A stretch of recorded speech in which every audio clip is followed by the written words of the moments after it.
자, 안녕하세요.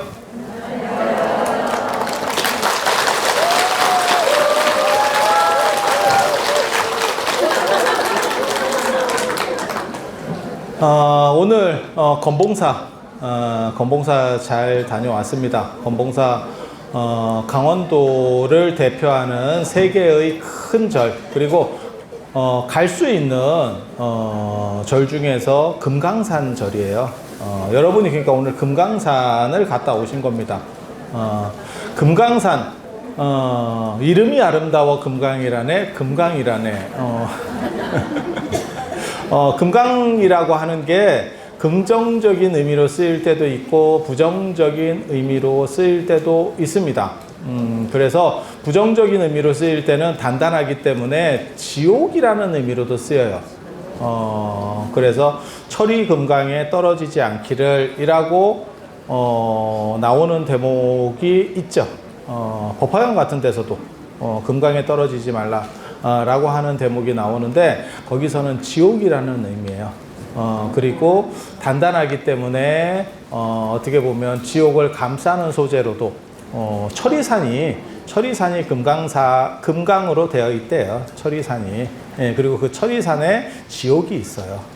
그래서 철이금강이라고 하는 말이 있고, 또 좋은 것도 금강이라고도 하고, 그런데 거기서는 이제 불교적으로 나중에 윤색이 되는 겁니다. 금강반야 이렇게 얘기하잖아요. 그럴 때는 단단한 걸로 모든 나쁜 것들을 깨부시는 이런 의미로 쓰일 때 그렇게 씁니다. 그래서 원나라 간섭기 초에 이 오대산을 본따서 만들어지는 게 금강산이에요. 실제로 제가 그런 걸 가지고 논문도 쓰고 다 했거든요. 그래서 아까 제가 건봉사에서 잠깐 말씀드렸었는데, 당나라가 세계제국이 됐을 때 당나라 입장에서 동쪽에 정동진 같은 그러한 성지를 개착한 게 어디냐면 오대산입니다. 지금 현재 우리가 있는 오대산 문수성지를 개착을 했고, 원나라 때 또 엄청나게 큰 세계제국이 만들어져요. 그리고 원나라가 끼친 영향도 상당히 크거든요. 몽고라는 게 그 전에 제국들이 다 쪼개져 있을 때는 서로 나라들을 통과하기가 쉽지가 않은데, 몽고가 한번 떨치고 일어나서 모두 이렇게 하나로 연결하는 그런 길을 만들어냈죠. 몽고라고 하는 게. 그래서 지공스님도 인도 분이 중국까지 오시기도 좋았었고, 그리고 또 어떤 점도 있냐면 마르코폴로도 원나라까지 오기가 좋았죠. 그래서 그때 무역 루트들이 많이 이렇게 개방이 돼요. 그리고 그때 맨 동쪽에 있는 나라의 성지, 불교 성지를 하나 만들어야겠다라고 하는 게 금강산입니다. 금강산. 그래서 금강산이 원래부터 불교 성지인 줄 아는데 사실은 그렇지 않아요. 그리고 금강산에서 희한한 이야기를 금강산에 사는 스님들이 만들어내기 시작합니다. 그래서 금강산에 와보면 뭐 지옥에 안 떨어진다는 둥, 지금 오늘날 그런 식의 이야기를 계승하고 있는 건 봉정암입니다. 그래서 뭐 3번을 와야 된다는 둥, 그게 원래 금강산이 원조입니다. 그래서 고려시대 때 문신이었던 최해라고 하는 사람이 뭐라고 쓴 기록이 동국여지승남에 나오냐면, 그런 얘기 없었는데 자꾸 저 사람들이 구라를 친다. 그런 얘기가 나옵니다. 그리고 금강산이 아니고 원래 거기가 개골산 이렇게 보시면 될 거예요. 그래서 거기가 다 뼈같이 이렇게 하얗게 화강암 지형이에요. 우리 BTN 우리 그 촬영 감독님 앉아주셔야 돼요. 그렇게 서 계시면 욕 바가지로 먹습니다. 그래서 금강이라고 하는 게 변형된 이름이에요. 변형된 이름이고, 그리고 그 안쪽에 이제 동단 거점으로서 그때는 오대산은 문수보살, 금강산은 법기보살이에요. 법기보살, 단무갈보살, 법기보살. 여러분 다 처음 들어보시면 뭐 정상적인 거고, 한두 번 들어보셨으면 저한테 들어보셨을 겁니다. 잘 모릅니다. 잘 모릅니다. 이유는 한국에밖에 없는 신앙이에요. 불교 신앙 중에서 유일하게 우리나라가 원조인 거예요. 원조. 그래서 굉장히 특이합니다. 이 문수보살 오대산 있잖아요. 체인점입니다. 우리 체인점. 그래서 산서성 오대산이 본점. 그리고 우리는 체인점. 보타락가산 여기서 조금 더 위쪽으로 저 동쪽으로 가면 우리 그 낙산사 있잖아요. 그것도 체인점입니다. 영파 쪽에 가면 거기 보타락가산이 있어요. 그래서 그쪽 체인점. 다 이렇게 체인점, 가맹점 이렇게 하는데 금강산은 우리 거라는 거. 뭐하고 똑같은 거라고 생각하시면 되냐면 이 오대산은 스타벅스면 금강산은 카페베네다라고 생각하시면 돼요. 어떤 뜻인지 아시겠죠? 근데 왜 금강산이 그 단무갈보살, 법기보살 같은 분이거든요. 왜 잘 모르느냐? 카페베네보다 스타벅스가 훨씬 크죠. 그렇게 생각하시면 돼. 이해가 되시죠? 그런 거예요. 그래서 그 금강산이 나중에는 막 치고 올라갑니다. 엄청나게 치고 올라갑니다. 그래서 원간섭기 때 원나라 뭐 승상이라든지 뭐 기왕후라든지 이런 분들이 계속해서 금강산에 불사들을 해요. 그래서 금강산이 동쪽을 대표하는 최고 성지 중에 한 군데로 이렇게 올라오게 되고 그래서 금강산에는 진짜 큰 절들이 굉장히 많았던 것 같아요. 뭐 저도 모르겠어요. 그게 이제 네 가지 큰 절, 장안사, 그 다음에 표운사, 신계사, 유점사. 유점사가 제일 큰 절입니다. 그리고 그 유점사도 문수보살의 영향을 가지고 시작하는 절이에요. 그렇게 되는 이유는 이 오대산 영향 때문에 그렇게 들어가는 거예요. 그래서 문수보살이 53불, 부처님 53분의 부처님을 인도에서 이렇게 파견 보냈어요. 그게 이제 유점사의 시작입니다. 유점사의 시작. 굉장히 재밌는 스토리예요. 그게 이제 고려시대 때 민지가 지은 유점사 사적기에 보면 그런 이야기가 나옵니다. 그래서 그렇게 되는 데고, 그래서 전에 제가 그런 얘기 드렸었는데 금강산하고 오대산하고 그 다음에 연천의 보계산, 원심원사, 석대암 있는 원심원사, 그 세 군데에 살면 사막도에 떨어지지 않는다. 지옥 가기 축생에 떨어지지 않는다. 여러분이 오늘 두 군데에 지금 이렇게 한 방에 두 곳을 찍고 계신 겁니다. 그래서 여러분들은 아마 지옥 가기 축생에 떨어지지 않을 거예요. 그리고 별로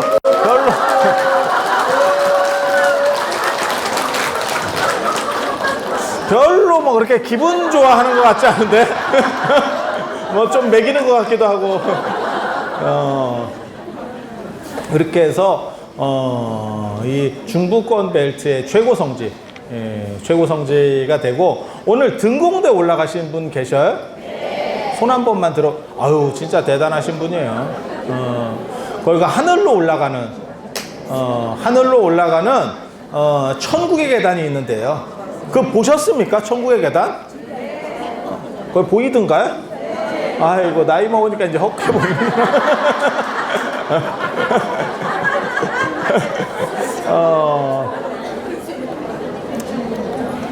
되게 거기가 그쪽이 발증화상이 이제 아미타불 만일 결사를 해서 거기를 이제 승천하는데, 거기 주인공이 웅면이라고 하는 노비예요. 노비, 여성 노비.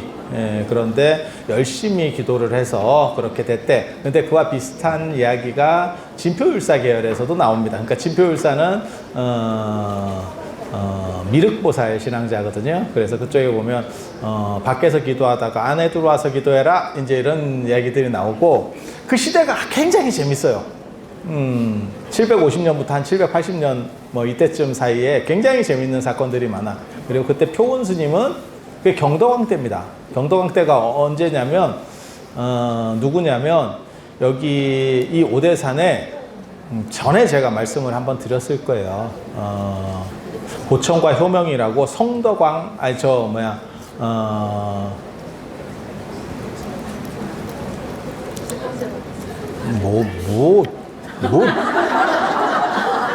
신문왕 아들이, 그러니까는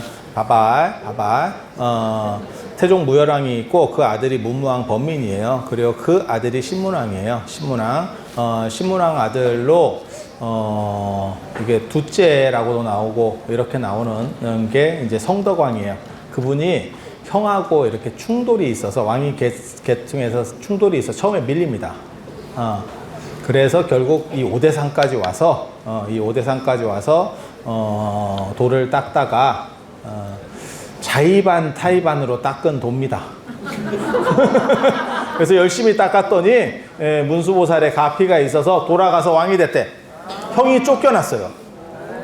국인이 패해서 국인들이, 그러니까 화백제도에서 어떻게 보면 귀족들이 몰아낸 거예요. 그래서 쫓아내가지고 그건 삼국유사에는 그렇게 나오고 삼국사기에는 뭐 죽었다라고 나옵니다.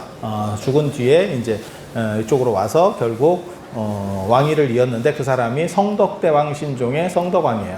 그리고 그 양반이 가피를 받은 데가 어디냐면 상원사입니다. 그래서 나중에 705년에 자기가 돌아와서 상원사를 중창을 해요.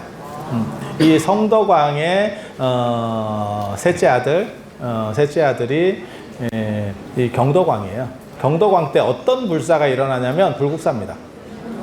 불국사.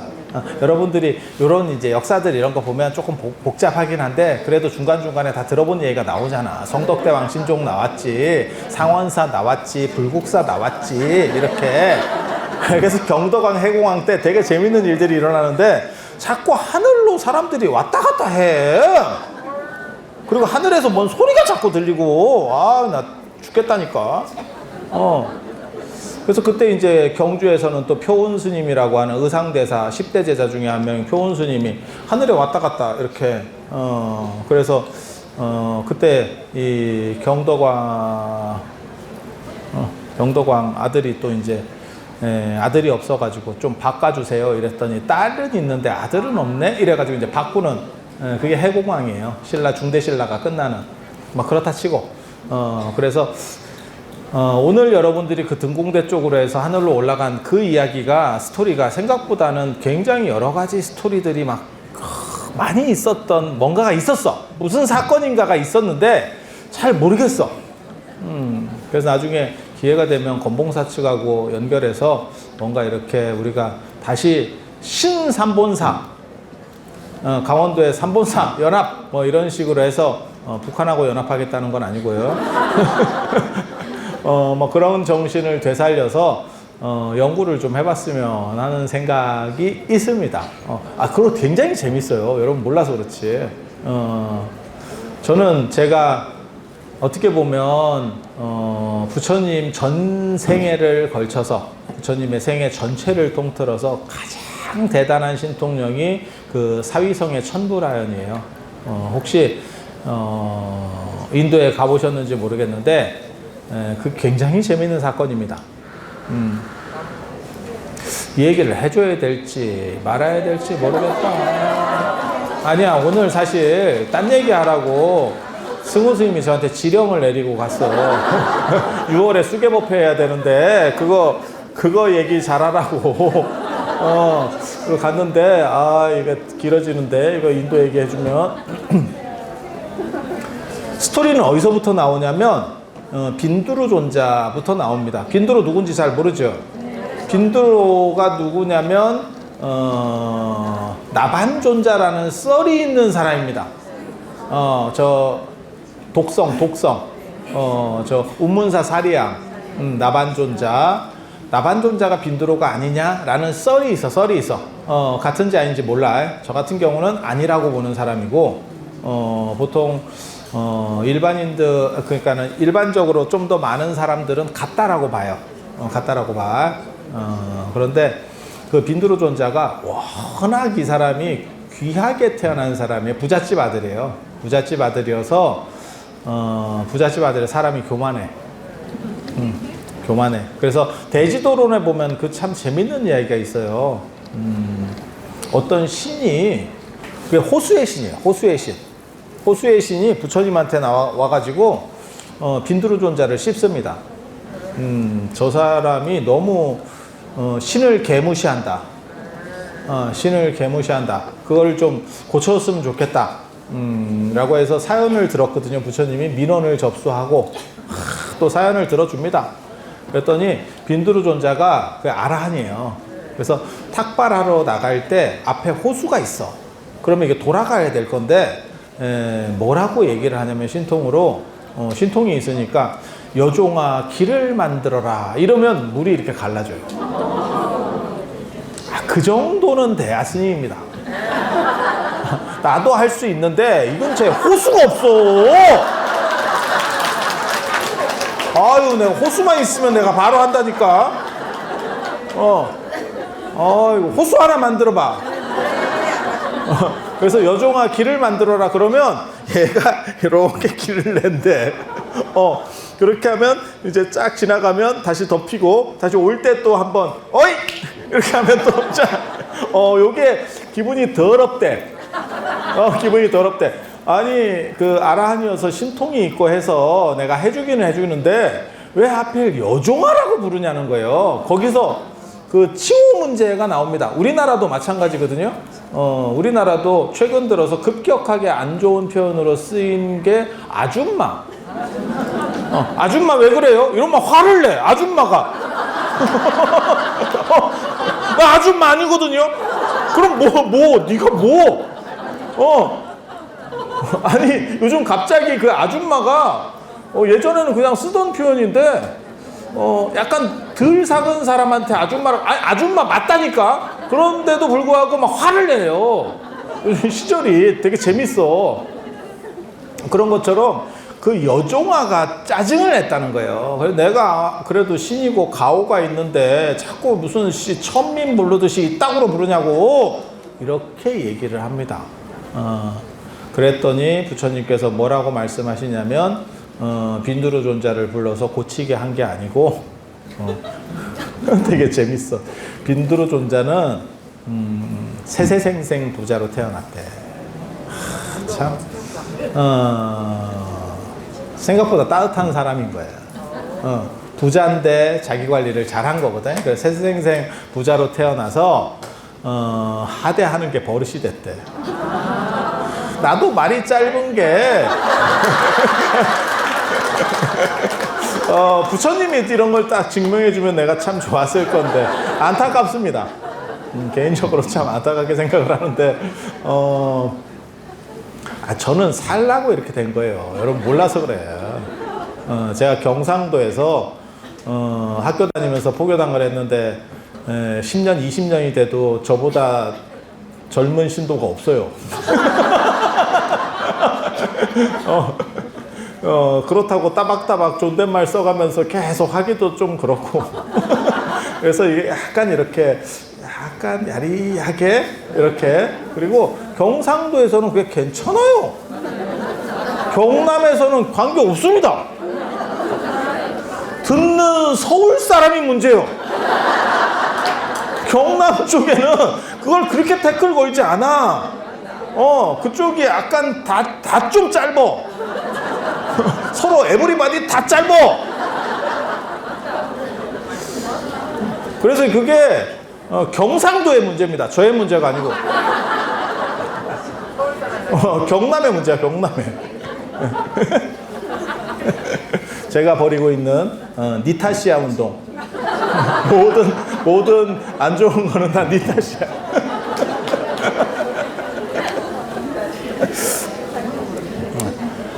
자, 그렇게 해서 그 빈두르존자, 이제 빈두르존자 온다.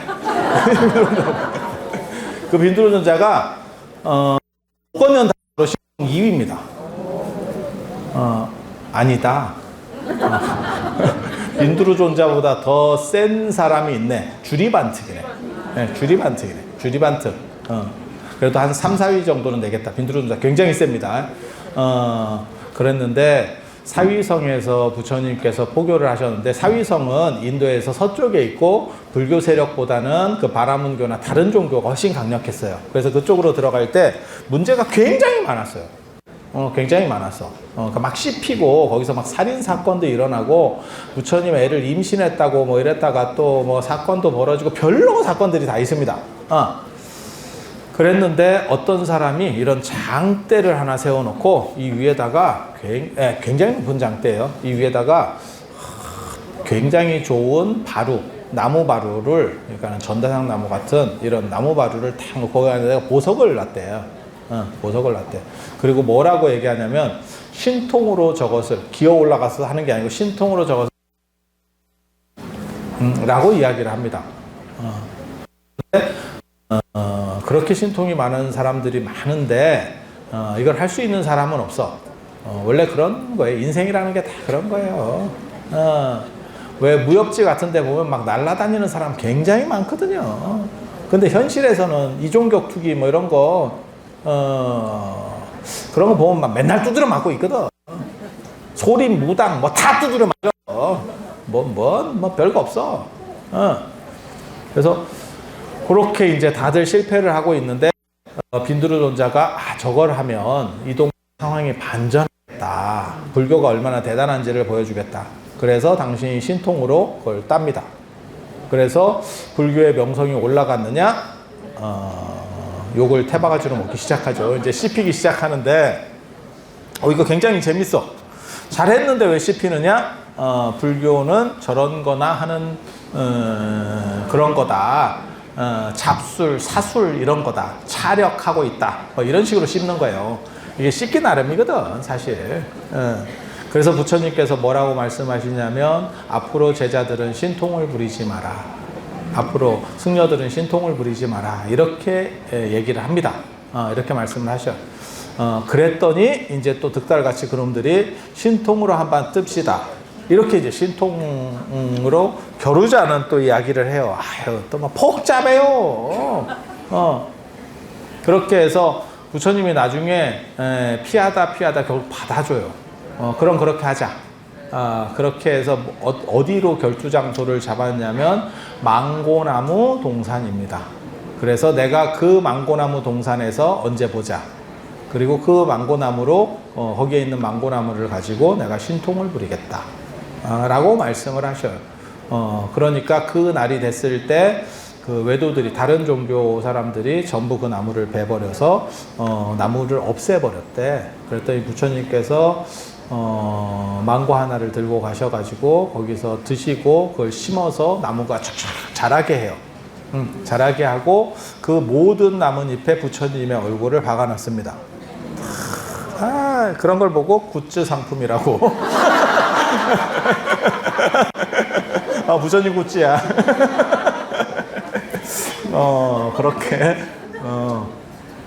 그렇게 된 거예요.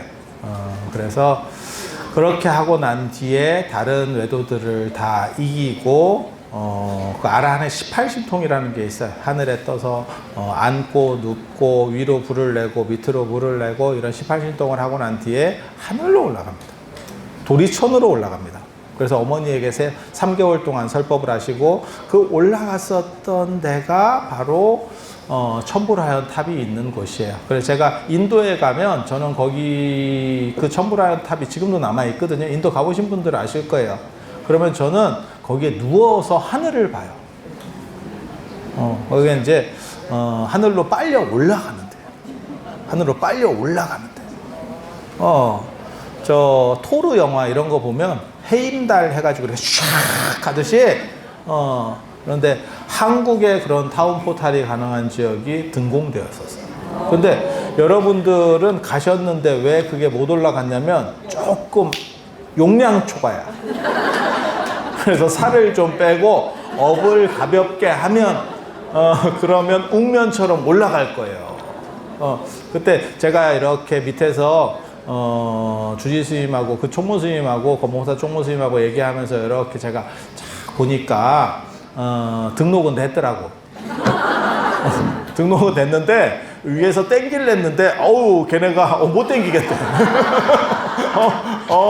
저 보통 무게가 아닌데요? 막 이러면서 그래서 여러분이 기도를 잘 하시고 잘 닦으시면 충분히 부처님께서 뭐라고 말씀하시냐면 백업은 가볍기 때문에 하늘로 떠오르고 흑업은 무겁기 때문에 밑으로 가라앉는다는 거예요. 마치 돌이 물속으로 가라앉듯이 가라앉듯이 예, 그래서 여러분들은 다 잘 되실 거예요. 오늘 그러한 건봉사 그리고 부처님 치사리 보셨어요?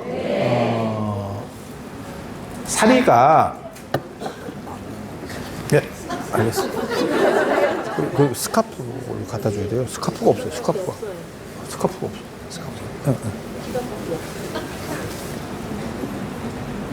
오늘 저 승우 스님을 대신해서 1일 보조로 근데 약간 지금 부실합니다.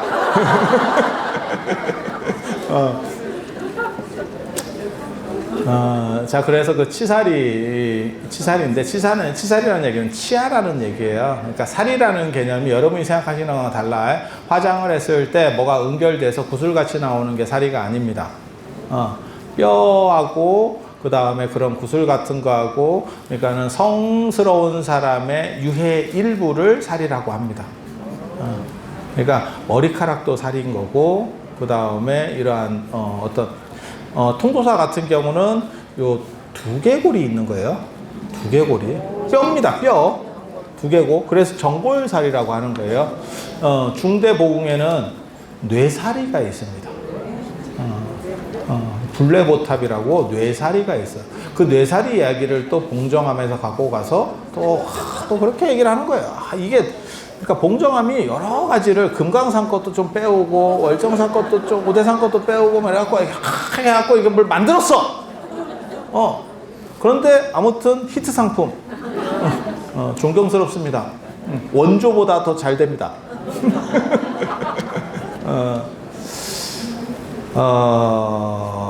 뭐 그런 게 있죠.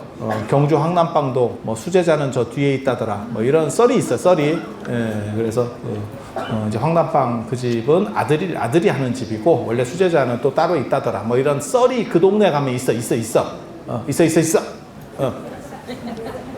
황남동에 그 최영아 님인가 그분이 처음으로 이제 화가자예요, 화가자. 그래서 거기가 황남대총이 있다 해서 황룡사 남쪽이라 해서 황남동이에요. 그래서 황룡사 남쪽에 있는 큰 무덤, 그럼 황남대총. 그리고 그렇기 때문에 황남동.